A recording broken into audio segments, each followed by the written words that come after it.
Pulum var ömrüm. Var var. Onda benimdir.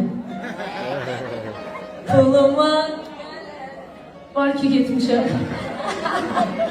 Düz bir də var ki getmişəm də. Hazır cavabım bax budur da. Onda nə deyirik?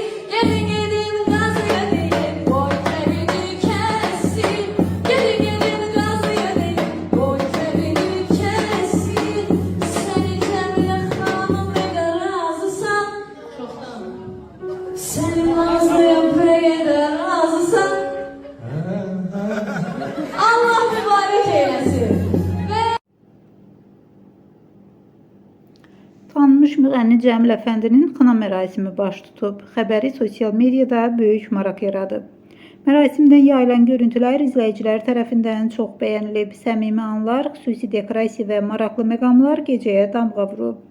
Cəmil Əfəndinin xoşbəxt görüntüləri diqqətdən yayınmayıb. Xına gecəsindən ən maraqlı görüntülər və bütün detallar videomuzda.